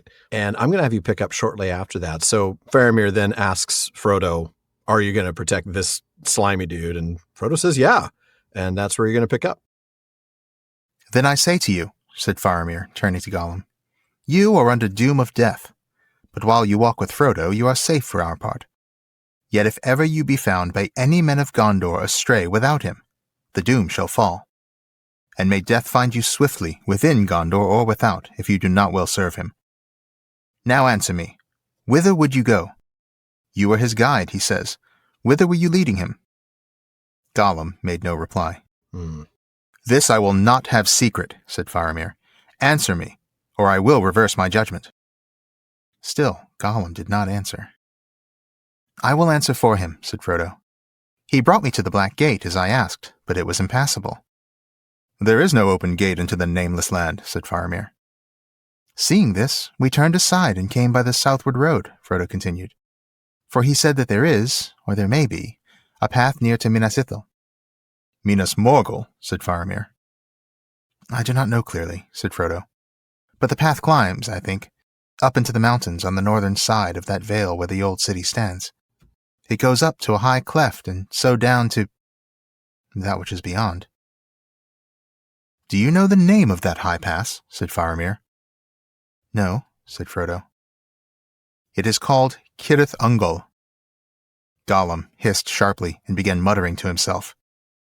Is not that its name? Said Faramir, turning to him. No, said Gollum, and then he squealed as if something had stabbed him. Yes, we heard the name once. But what does the name matter to us? Master says he must get in, so we must try some way. There is no other way to try, no. No other way, no. All right, let's go back to the part that we didn't have you read. Faramir asks if Smeagol is under his protection, and yes, despite Sam's disapproval, Frodo takes him under his protection. Yeah, and I love the reference to Shire customs here. I know, I did too. I didn't even want to skip that bit, but we can't read everything. Yeah, it's a fun call out, you know. In the Shire, they would have needed to do a lot more than this, a lot more formalities. Oh, yeah, we would have had 7 signatures in red ink and, all sorts of things, Yeah. Absolutely love that. So Faramir turns to Gollum and says, look, as long as you're with Frodo, you're safe. That's right. But he has been sentenced to death. Yeah. Oh, yeah. And so if he's ever found away from Frodo, he's going to be killed. That's right. It's a suspended sentence. And the condition is that you have to be with Frodo. Right. Frodo's his parole officer. Frodo is very much. And you better never be away from your parole officer. Right. And I really thought this was interesting, really revealing given Faramir's character. He also flat out curses Gollum. May death find you quickly. Yeah. Anywhere, here or elsewhere, if you don't serve Frodo well. Wow. Yeah. I mean, if you do anything wrong to Frodo, or if he's less than perfectly satisfied with the service you give, may death find you quickly. This is like one of those restaurants where you only gave somebody a 9 out of 10 and then they kill the server. Right. I mean, it's a little overreaction, but that's what Faramir's asking for here. Yeah. And then he asks his next question, which is a really important one. Yes, He says, it is. Where are you leading, Frodo? And this is very telling that Gollum doesn't want to talk. He is trying not to answer this question because he knows Faramir's not going to like the answer. He knows. And he knows that Faramir already knows, frankly. He probably does, yeah. And Faramir pushes him on this. Yeah, he does. Even threatens to reverse his judgment, right? I mean, he just cursed him and said, may you die if you don't take care of this guy. Now he's saying, if you don't tell me, I'm going to reverse my judgment, which means I'll kill you. Basically, I'll kill you now. Which, of course, prompts Frodo to answer because he doesn't want his guide killed. He prompts Frodo to answer and explain Gollum is leading us to Mordor. Yeah, and then he kind of starts to tell the story, maybe a little bit more than he needs to. But, look, the Black Gate wasn't passable, so we came south. Faramir's like, yeah, obviously. Well, of course it's not passable. Right. I mean, I could have told you that. It's the Black Gate. Right. Yeah. And Gollum said that there's a road near Minas Ithil, which I think is really interesting, that Frodo calls it Minas Ithil, and Faramir corrects him promptly to Minas Morgul. Oh, yes, he does. Yeah. And I think we're meant to read that as Faramir's reminding him that this is not the Minas Ithil that you've read about from history. This is a very dark place that you're talking about. This is now Minas Morgul. That's right. Mm-hmm. And he'll describe it in great detail later on. Mm-hmm. And then Frodo talks a little bit about the path, at least as well as he understands it, going up into the mountains. Yeah, which is pretty vague, isn't it? Yeah, it just goes up there somewhere, right? Yeah, goes up the mountains and then I guess, beyond. That's really all he knows. That is all he knows. So Faramir asks him, well, is there one other thing you might know? Do you know the name of the place? And he doesn't. And so he tells him that it's Cirith Ungol. And that gets a response from Gollum. Oh, yes. So Faramir turns to him to confirm, and I think own up to what he knows himself. That's right. That is what it's called, isn't it? Gollum. Bum, bum, bum. And Gollum denies it at first. Oh, yeah. But then he confesses that, I heard the name once. Yeah. That's like, excuse me, sir, have you been drinking tonight? Just one drink, officer. Just one. I don't believe him. You've only heard it once. Right. Hogwash. Exactly. Right. Exactly. But then he immediately shifts the subject, right? Well, what does that matter? Who cares about the name? I mean, if he has to get there, he has to get there. Right. I'm just taking him the only way I know. Hey, I don't speak Sindarin. I don't know what it means. I don't know what Cirith Ungol means. Wink, wink, nudge, nudge. Yeah. And of course, we've talked before on the show about how Cirith Ungol means pass of the spider. That's right. That's right. That's quite telling. Mm-hmm. It's a shame that Frodo doesn't know that. I'm going to point that out a few times. It is. It is a shame that Frodo doesn't know that. Yeah. Come on, Faramir. You could have thrown Frodo a bone on that one. Can you just translate it for him? Yeah, like, just a little. It's called Cirith Ungol. And like, Frodo's like, oh, okay, yeah, that's a weird name, man. This is where pretending to know the language is not helpful. Frodo's like nodding. Oh, Cirith Ungol. Yeah. Okay, yeah. Right. Yeah. And Faramir's like, oh, I guess, well, then I don't need to explain to you. Would have been nice exactly. if you'd explained He that. just said, what does that mean? I see don't know what Frodo that now. means. He gets to the top. He sees Ungol Ant. Things I would have liked to have known yesterday. Or he's like, Ungol. Okay, Oh, got it. I get it now. Yeah. I see. Yeah. That's why they call him Spider-Man. Okay. Mm-hmm. So Faramir responds, and this is actually after where I left off, but he basically first points out the absurdity that there could really be no other way. Like, no come other on. way. I mean, of Really? course, you could probably find another way. You can go all the way down and around and go to the southeast corner and maybe find your way in through that way. But yeah, I mean, he's right, of course. But, the truth is we're on a timetable, so fast is good. There's no other feasible way, I guess, with the time and the food that they've got. No, and that's a fair way of putting it. This is being a little pedantic, really. Yeah, it is. It is. But I also note that Faramir says, well, and who has explored all the confines of that dark realm? I almost wonder if Faramir is saying, really, how do you know so much about Mordor? That's right. Have you been there? Huh? Yeah, exactly. Mm-hmm. So then he has Anborn take him away. Yep. Remember, he's not a kingfisher. Yeah, Anborn. yeah. He's a hobbit. Not a black squirrel. Watch him. Treat him gently, but watch him. Don't give him any nuts to shove in his cheeks. It's not what he eats. Right. And then he gives him a warning that not Anborn, but Gollum, don't go out the window because, the sharp rocks at the bottom, they'll kill you. Yeah. That's not a good idea. No, it's not your exit route. No. And Anborn and Gollum leave, and then the curtain is drawn. Right. End scene. Yeah. End scene. The curtain is drawn. Yes. And then you'll pick up there. Yeah, I absolutely will. Frodo, I think you do very unwisely in this, said Faramir. I do not think you should go with this creature. It is wicked. No, not altogether wicked, said Frodo. Not wholly, perhaps, said Faramir. But malice eats it like a canker, and the evil is growing. He will lead you to no good.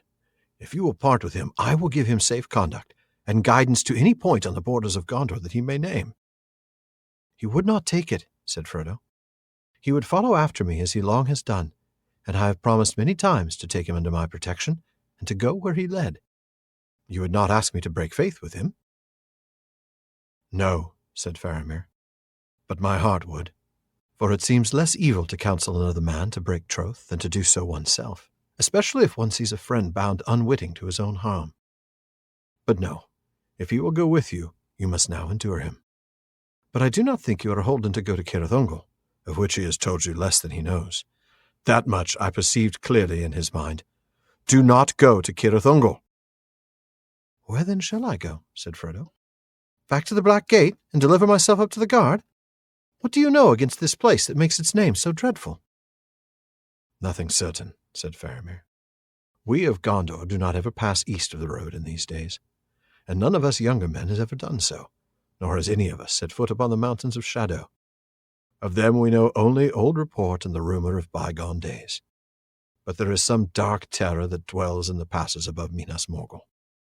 If Cirith Ungol is named, old men and masters of lore will blanch and fall silent. But why, Faramir? Why? Yeah. What do you have against this place that makes its name so dreadful? What's wrong with the name? I don't understand. I know. I get it. What? All right. It's like in fluent Sindarin, you could not say, oh, well, there's some dark terror. We don't know exactly what it is, but given the name, it might be a Ungol spider. Does mean big ol' spider. I'm just saying. It means the pass of the giant Spider-Man. Yeah. All right. Yeah. All right. Faramir is pretty blunt, actually. Yes, he is. With Frodo, it's like, blunt is one way to put it, isn't it? Do not go with this creature. Wow. It is wicked. And by the way, you're being really unwise when you do it. Yeah. Don't be a fool. Right. Faramir here dehumanizes Gollum, and I mean, it's understandable. Calling him this creature, and it is wicked, not he is wicked. That's a good point. Yeah, we haven't seen a lot of that, but he does. Yeah, here. that's true. And I mean, you're right. It is understandable because he knows that Gollum has ill intentions here. Yes, he does. Yeah, and Frodo says, well, no, he's not all bad. He's not altogether wicked. He's only mostly bad.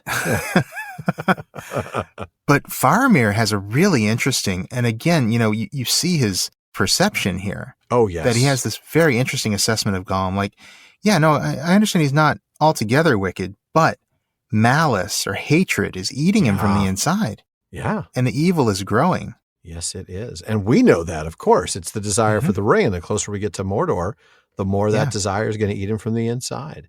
Right. So he's trying desperately to get Frodo to leave him, right? To be apart from him. So he says, look, if you're concerned about his life, I'll escort him to the border. I'll just get rid of him. Mm-hmm. I'll personally walk him to the border myself. Get him out of your hair. Frodo says, yeah, he does. He won't bother you anymore. Going to wash that man right out of your hair. He might have an accident on the way to the border. He might have We're not guaranteeing he won't. I'm not saying that we're going to get him safely to the border and that he'll remain safe. Yeah. He tripped on a rock and fell on 6 of Anborn's arrows from behind. I love that. That's great. Oh, man. So, of course, Frodo says Gollum's not going to take that offer. He's going to follow Frodo regardless. And it's true because think about it. He was following Frodo long before Frodo said, it's okay if you follow me. That's true. He was following them all the way from Moria. That's right. Yeah. It's a very long way. He's not getting rid of that. No. Frodo knows full well he's going to follow me anyway. Mm-hmm. And Frodo says, I've promised to protect him. Yeah. And I've promised to follow his lead. He's my guide. Right. Don't make me break that promise. Yep. Absolutely. And Faramir says, look, I wouldn't ask you to break your promise, but I sure want to ask you. I know, man. I really do. I want to do the wrong thing here. Yeah. And we get this bit about a friend bound unwitting to his own harm. I love that line. This is more of that tough counsel that you give your friends. It is. And you really want your friends to listen. Yeah, you really do. But then he agrees in the end. Now, if Gollum's willing to go with you, you have to endure him. I love that phrase, endure him. You have to put up with him. Yeah. You have to put up with him. Yeah. But even still, he says, look, you might have to go with him, but you don't have to go to Cirith Ungol. He knows more than he's telling you. Yeah. And he repeats again, do not go to Cirith Ungol. Ungol. He knows more than he's telling you. In fact, he knows more than I'm telling you, too. Faramir, it would help if you explained the name to him. This would be a good time. Yeah. You keep using that word. I do not know what that word means. I think you should explain what it means. You should explain it. That's right. Please do. So Frodo, not understanding the significance of the name, basically says he's got no other choice. What am I supposed to do? Right. Go back to the Black Gate and knock, basically, just deliver myself up. Knock, knock. I'd like to see them. Is the master of the house home? Oh, man. That'd be pretty funny. For a few minutes. Yeah, exactly. For about 3 minutes. Then he asks why this place is so dreadful. Yeah. Again, the name is the clue, Faramir. Oh, I thought you said Cirith Ungol. I thought it was the pass of the uncles. I expected to see a hobbit. Come on. Ungol. Creepy uncles, maybe, but, still, I can tolerate getting my cheeks pinched a little bit if it gets me to Mordor. Yeah, exactly. I can tolerate, a bag of like black licorice because he thinks I like it, but that's the most disgusting candy on the earth. Yeah. Did I just say that? It is. You did just say that. It is. Yeah. I don't hate black licorice. I don't love it, but I don't hate it. I don't know. I thought it was one of those things that you either love or hate. Like it almost has no neutrality to it, but that's a digression. I'm fine with it. Actually, I kind of like it sometimes, but I don't gravitate towards it. Yeah. Yeah. We are digressing strangely. We are. It's what we do, though. Anyway, yeah, the name is the clue, Cirith Ungol. Yeah. Yeah, and Faramir tells him what he knows about the place, or at least some of what he knows about the place. I mean, truthfully, he doesn't really have much knowledge about the place. His knowledge is very limited because they don't go east of the road anymore. No. Nobody's actually been there. No. But they do know that there's some dark terror there. Maybe related to the name. I don't know. People who know, they're freaked out by it, and they won't say. Maybe we live in a world where spiders are kind of associated with darkness, and maybe there was a really big spider once upon a time who did something really bad, who had a name, something like Ungoliant. I don't know. Yeah. Oh, man. I do like the whole idea of loremasters and wise old men. Just, I won't even talk about it. You name that place, I'm just going to turn, pale as a ghost and shut my mouth. Yeah. They're just freaked out by it. They don't even want to hear the name. No, want nothing to do with that. So maybe Faramir wasn't paying attention in school like we thought he was. Maybe not. I mean, you'd think that he would know the name and that he would then therefore say, well, there's a dark terror there. We're not really sure what it is, but since the path is called the Pass of the Pass Spider, of the Spider. Yeah. You might want to be aware of that. Yeah. Yeah. Just know that's what it's called. Yeah. So keep an eye I'm not going to say there's a spider there. No, I don't know because I haven't been there. But yeah. Right. But it's called Pass of the Spider. All right. Well, this situation, of course, puts Frodo in quite the dilemma, Not supposed to go there, but where am I supposed to go? We'll get that in a little bit. At first, we'll get a history lesson, and that's where I'm going to have you pick up. The valley of Minas Morgul passed into evil very long ago, and it was a menace and a dread while the banished enemy dwelt yet far away, and Ithilien was still for the most part in our keeping. As you know, that city was once a strong place, proud and fair, Minas Ithil, the twin sister of our own city. But it was taken by fell men whom the enemy in his first strength had dominated, and who wandered homeless and masterless after his fall. It is said that their lords were men of Numenor who had fallen into dark wickedness. To them the enemy had given rings of power, and he had devoured them. Living ghosts they were become, terrible and evil. After his going they took Minas Ithil and dwelt there, and they filled it and all the valley about with decay. It seemed empty, and was not so, for a shapeless fear lived within the ruined walls. 9 lords there were, and after the return of their master, which they aided and prepared in secret, they grew strong again. Then the 9 riders issued forth from the gates of horror, and we could not withstand them. Do not approach their citadel. You will be espied. It is a place of sleepless malice, full of lidless eyes. Do not go that way. But where else will you direct me? Said Frodo. You cannot yourself, you say, guide me to the mountains, nor over them. But over the mountains I am bound, by solemn undertaking to the council, to find a way or perish in the seeking. And if I turn back, refusing the road and its bitter end, where then shall I go among elves or men? Would you have me come to Gondor with this thing, the thing that drove your brother mad with desire? What spell would it work in Minas Tirith? Shall there be 2 cities of Minas Morgul, grinning at each other across a dead land filled with rottenness? I would not have it so, said Faramir. Then what would you have me do? I know not. Only I would not have you go to death or to torment. And I do not think that Mithrandir would have chosen this way. Yet since he is gone, I must take such paths as I can find, and there is no time for long searching, said Frodo. Indeed, there is not. Oh, man. Whew. All right, let's go back to the beginning of that passage, right? We get the history of Minas Morgul, formerly known as Minas Ithil, its maiden name. Yeah. So it fell under the control of evil even before Sauron returned to Mordor. That's right. That's right. I mean, it actually was in the control of evil twice, and Faramir is referring to the most recent switch. In the appendices, we learned that Sauron first captured Minas Ithil in Second Age 3429. It had only been about 100 years old at that point. It was SA 3320 when Arnor and Gondor were founded, after all, right? So it couldn't have been around for very long. And that's when Sauron destroyed the White Tree of Isildur. Now, we know that Isildur escaped and brought a seedling of the tree that would eventually be planted in Minas Anor, which would then become Minas Tirith. More on that later. But more on that later, right.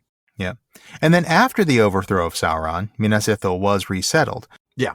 But then the plague hit in Third Age 1636, and we read, Then the forts on the borders of Mordor were deserted, and Minas Ithil was emptied of its people. So nobody living there after that. And then finally in Third Age 2000, we learn that the Nazgul came to prepare the ways of their master, as Faramir says here. Mm-hmm. And in the days of Eärnil, they made their first stroke, and they came by night out of Mordor over the passes of the Mountains of Shadow, and took Minas Ithil for their abode. And they made it a place of such dread that none dared to look upon it. Thereafter it was called Minas Morgul, the Tower of Sorcery. Mm. And we know that Faramir is referring to the second overtaking of Minas Ithil, the one in Third Age 2000, because he's clearly referencing the Nazgul at several points in the story. It really in a great way, too. I mean, this is some insight into the Nazgul that I don't know. I mean, if you're thinking about, I want to read more about the Nazgul, you don't think, well, let's see what Faramir has to say. You maybe go to Shadow of the Past and you think about Gandalf, or maybe you think about Aragorn talking about it. That's really, you wouldn't have necessarily gone to this chapter to learn more about the Nazgul, but he says some really good things here. Yeah. Yeah. So he mentions the Fell Men, and then he gives us more insight into that origin story of the Nazgul, which I love. First, of course, when he's referring to all the men, he's talking about how they were dominated by Sauron in his first strength, meaning before his defeat. Yeah, that's right. But then this bit about their lords is clearly referring just to the Nazgul themselves, right? Mm-hmm, mm-hmm. And this is interesting because he says that they were men of Numenor who'd fallen and were given rings of power and then were devoured. Men of Numenor. But not all of the ring wraiths were men of Numenor. No, I think we end up reading in Unfinished Tales, I believe. I think we're told that maybe 3 of them. I thought it was 4, but yeah, maybe it's 3. It's not all of them, that's for sure. It's definitely not all of them. And we know for a fact that one of them was an Easterling, right? That's right. Kamul. Kamul, yeah. Yeah. Yeah, I mean, we do know from Akadabeth that 3 of them were Numenorian lords. It actually says there that yet Sauron was ever guileful, and it is said that among those whom he ensnared with the 9 rings, 3 were great lords of Numenorian race. So Faramir says they were all Numenorian lords, but that story tells us only 3 were. Yeah, that's right. I mean, I guess maybe you could say other ones were not great lords, but were still Numenorian. But we do know for a fact that... kind of mediocre lords, Right. Yeah. They were just, they were not so good lords, actually. But we know for a fact that one of them was not Numenorian at all. We know Kamul the Easterling. That's right. Kamul, the only one who's ever named, actually. Right. As named in Unfinished Tales. Right. And so the fact that there's at least one who's not Numenorian suggests that probably others were not too. Yeah. So, and this line about there being only 3. Right. I think that may be. But, again, we're looking at history, and it's going to be an imperfect thing. Faramir's not going to know everything. He's not going to have a perfect knowledge. That's right. Still a great story. That's for sure. It is a great story. And it gets the point across. It gets the point across that Numenorians were part of this as well. That's right. And whether it was 3 or 9, the fact is that after those Numenorian lords moved in, the neighborhood went straight downhill. Property values just tanked. Terrible property values, They filled Minas Ithil in the valley with decay, which is always going to affect your values. Yeah. Yeah. And I love this. It seemed empty, but a shapeless fear lived in the city. Ooh, I love that. A shapeless fear. I mean, basically, this is a wonderful description of a deserted house that people think is haunted. Right. You're absolutely right. It seems empty, but there's a presence that presence that lives there. Yeah. And you don't want to be anywhere near it.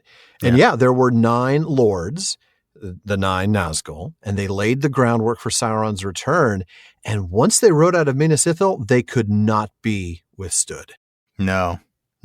So this is a bad place. Very Frodo, bad. Do not go there. Right. Do not go there. Specifically, if you go there, you will be spotted. Oh, yeah. You're not going to sneak by.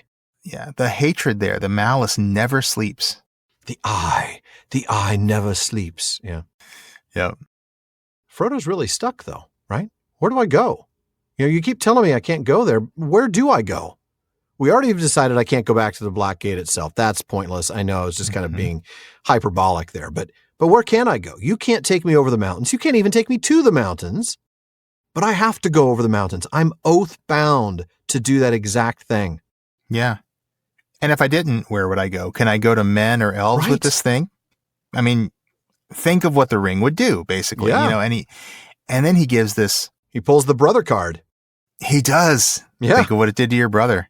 Ooh, that's got to hurt. Yeah, but Faramir knows. Faramir absolutely knows. Yeah, he does. And then Frodo gives this really grim.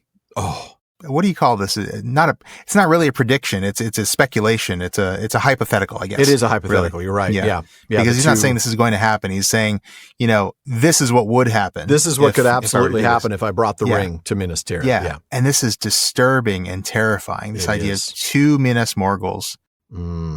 That is and what it would do to the area between them. Yeah. We already know what Minas Morgul, what that's done to that valley. Yeah. Imagine that same evil spreading from the other side, and you've got 2 Minas Morghuls grinning at each other across a dead land. Ugh. Grim grinning Morghuls go out to socialize. It's ugly, but it's very descriptive. It's a very striking image. It is. It really is. Yeah. And Faramir actually is pretty cool about this. He responds very He's calmly. honest. Yeah. Yeah. He agrees. Like that's not an option. No. I know. That's obviously not what I want. But he doesn't know what else to suggest. No. But he still doesn't think you should go. No. And then he does what we've seen both of them do to each other. He pulls the Gandalf card. He does. He totally does. They do this to each other. Yeah. You're right. Frodo said your Mithrandir wouldn't want you to kill Gollum, but now Faramir's flipped the script. Gandalf wouldn't have chosen this way. Yeah. Right. And Frodo does not argue that point. No, he doesn't. He doesn't say, oh no, He's Gandalf right. would have totally chosen this way. He just says that, well, Gandalf's gone. Yeah. And with Gandalf gone, I have to choose. I have to take what path I can find. That's right. And I'm running out of time. That's to right. Look for I a have better to choose one. it now. I can't keep waiting, and I can't just keep on going south in the hopes of finding some other pass. I've got to go this place. That's it. Yep. Man. And then you're going to pick up right there, and this is going to take us to the end of the chapter. That's right. So this is a fairly short reading as we wrap it up. It is a hard doom and a hopeless errand, said Faramir. But at the least, remember my warning. Beware of this guide, Smeagol. He has done murder before now. I read it in him. He sighed. Well, so we meet and part, Frodo, son of Drogo. You have no need of soft words. I do not hope to see you again on any other day under this sun. But you shall go now with my blessing upon you, and upon all your people. Rest a little while food is prepared for you. I would gladly learn how this creeping Smeagol became possessed of the thing of which we speak, and how he lost it. But I will not trouble you now. If ever beyond hope you return to the lands of the living, and we retell our tales, sitting by a wall in the sun, laughing at old grief, you shall tell me then. Until that time, or some other time beyond the vision of the seeing stones of Numenor, farewell. He rose and bowed low to Frodo, and drawing the curtain, passed out into the cave. All right.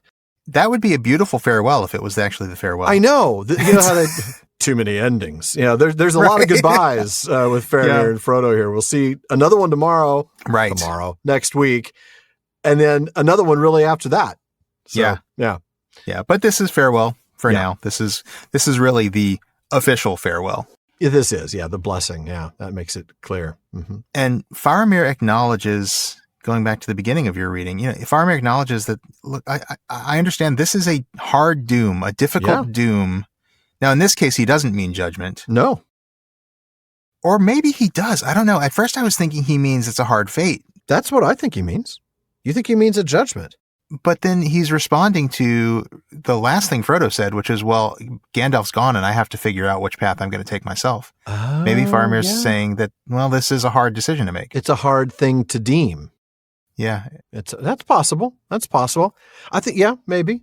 It could be both. I'm thinking still more of fate, like it's a hard doom that you have to make this decision on your own. It's a tough spot you're in, yeah. With Gandalf gone, right.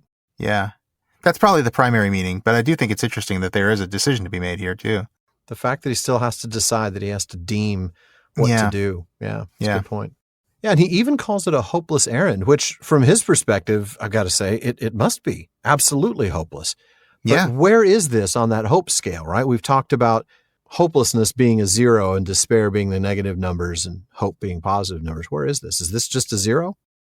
I think it's a 0. I mean, despair would be giving up. Don't even bother. Right? Yeah. Just give me the ring. Continuing to go on, even though you can't possibly hope for success. Maybe that's a 0. I think there might be a 1 or a 2 here. Maybe so. Maybe there's a little bit of positivity. It's like, it's not completely hopeless. No, because remember, we get this bit, and we'll talk more about it in a bit, but, he says, I don't hope to see you again, but then he says, if you ever return. Yeah. Beyond hope. It's not so much that there's actual positive hope, it's that there's hope for the hope to be there. Hope for the hope. Hope for hope. Right. Yeah. Interesting. That could be. Well, then he adds that warning about Smeagol. He's killed before, which, by the way, we've talked about Faramir being perceptive, and yes, indeed, you're right. Yes, he has. Yes, he has. And then we get the part where Faramir says he doesn't think he'll ever see Frodo again. I don't hope to see you again. Such a lovely phrase, though. I mean, to see you again on any other day under this sun. It still rings of hope for a future not under this sun. Hope beyond this earth. That's right. Yeah. Yeah. And then we get the lovely goodbye. That's not quite the real goodbye. With Go now with my blessing upon you and upon all your people. Yes. You hobbits, you're all right. You're all right. You people are good. I mean, you're You short guys and are all, all right. but you're all right. good. Yeah. Yeah. We should probably talk just briefly about blessings or farewells, huh? Yeah, we did some work on this recently for one of our Patreon specials. That's what it was. I was wondering, how- I was like, was it a P5? No, it was that Yeah. special. Man, that was so much Yeah. fun to put together.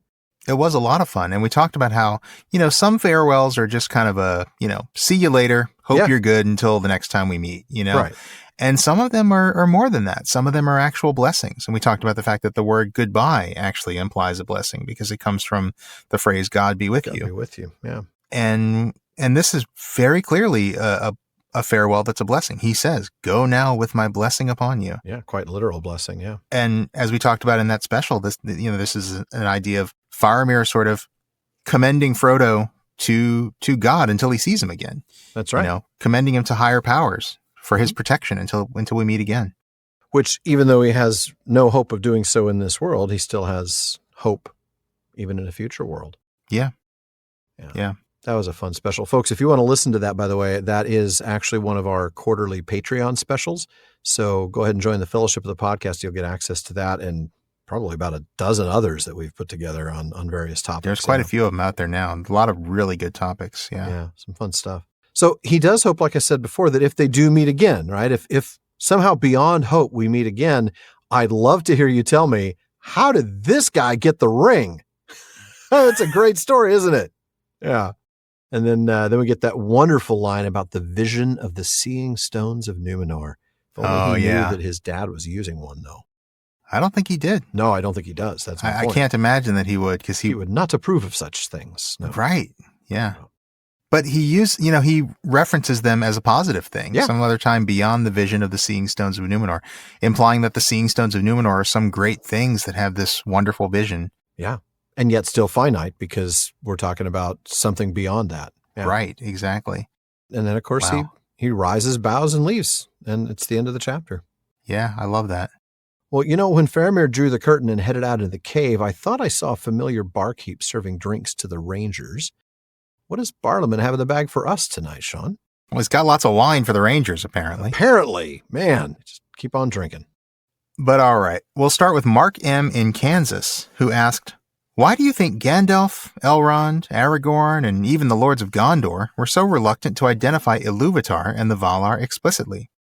If Valinor was largely forgotten, it seems like hearing about the West could have been the source of great hope. If they were remembered, why were they usually spoken of in hints rather than explicitly? In episode 149, for example, and at many other times as well, Alan and Sean make that connection for us and indicate that the character, in this case Elrond in episode 149, knew exactly what he was alluding to, meaning, in other words, that the character knows that they're talking about the Valar, they just don't mention them explicitly. So Mark says, why is it usually just barely hinted at by the characters in the books, as opposed to mentioned regularly with hope and reverence? Yeah, that is a good question, Mark. Well, as opposed to a good question mark, but I digress. I'm sure he's never heard that before. I'm sure he's never heard that before. Never. My initial hunch, Mark, in response to your question, I should have said that differently. There are probably two reasons behind the mostly vague mentions of the Valar. The first is that, as we recently saw with Grace at Meat just a few episodes ago, there aren't a great deal of overt mentions of religious acts, places, or worship. It isn't that Valinor is largely forgotten, the way you put it in your question. It's that it's just not part of the day-to-day lives of the people of Middle-earth. But I think the second reason is a far more practical one. I think that Tolkien really likes leaving us some of those textual ruins, subtle references to things that are deeper and larger. Imagine asking this question, but only having The Hobbit and The Lord of the Rings as reference. We wouldn't be coming at this from the perspective of allusions and hints. But no, we'd be thinking, wow, who are these beings that are mentioned every now and then? Yeah, that's true. And that is how Tolkien intended it. We just happen to know more because what Christopher did. I think that's a good thing to keep in mind, but it's still a good question. So I want to start by taking a look at some of the actual mentions of the Valar, and then we can talk, and by talk, I mean speculate, about other in-universe reasons why characters don't refer to them more directly and more frequently. Okay. Well, first up, the elves that Frodo, Sam, and Pippin encounter in the Shire. These are the ones led by Gildor and Glorian. Their song mentions Elbereth and Gilthoniel. Those are both names for Varda, the highest of the Valier, and the wife of Manwë.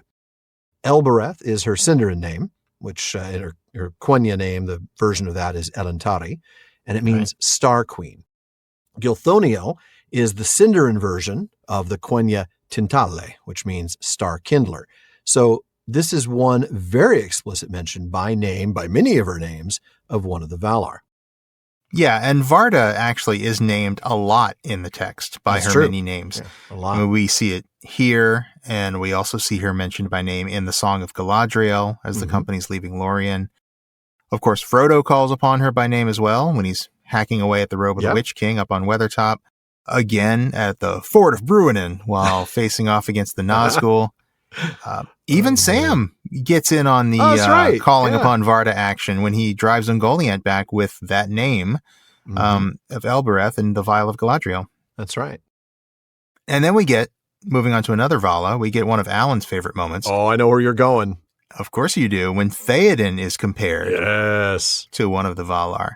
Fey he seemed, or the battle fury of his fathers ran like new fire in his veins, and he was borne up on Snowmane like a god of old, even as Orome the Great in the battle of the Valar when the world was young. I get chills when that passage is read. Why did I let you read that one? I don't know. Probably because I'll take it when we actually get to that part of the story. There you go. That's fair. And we even get an explicit mention of the baddest of bad guys when Legolas is explaining to Galadriel and Celeborn what they saw in Moria. It was a Balrog of Morgoth, said Legolas. Of all Elfbanes, the most deadly, save the one who sits in the Dark Tower. Of course, as we know from Valaquenta, Melkor is counted no longer among the Valar. But still, it's certainly an explicit reference to one of these powerful angelic beings. So yeah. The thing is, though, even though we've got Morgoth mentioned, which is Melkor, and even though we've got Varda mentioned a gazillion times, and even though we have Orome mentioned, there are no explicit references to Ilúvatar or to Eru, the creator of the Valar. Now, we do get two references to the One, but they're both only in the appendices. One of them is in reference to the downfall of Númenor, where the Valar laid down their governance of Arda, and the One stepped in and changed the shape of Arda. And then, of course, the other is in reference to the gift of death to men in the tale of Aragorn and Arwen. Arwen says something about if this is indeed the gift of the One to men. That's right, yeah. It's really hard to understand. And that's all we get, just those two mentions of the One. We don't even get Zathras saying, "No, you're not the One. Not the One." Which would have been great, I have to admit. Yeah.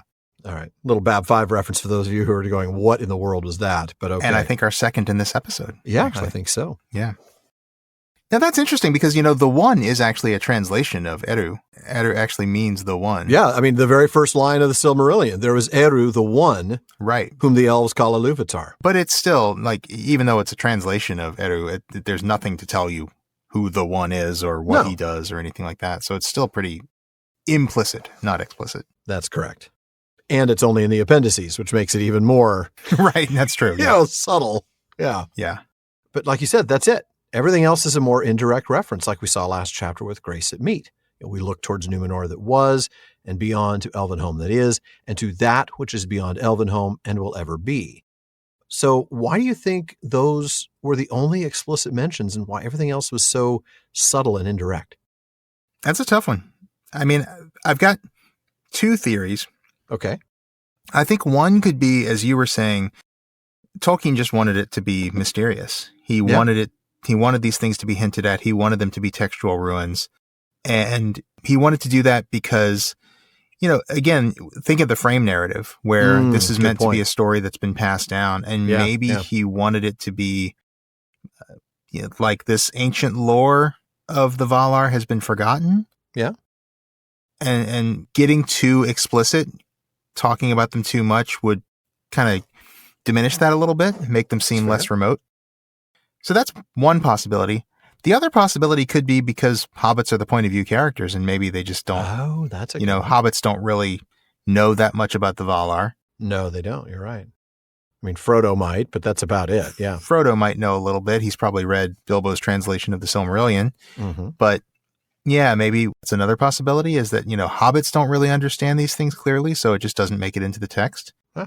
that's the two ideas I've got. I kind of like the first one better just because Yeah. I like the remoteness that it gives. I know it's not in universe. I know it's not an in-universe answer, but I think that's the answer we've got to land on, is that Tolkien intended these to be textual ruins. You know?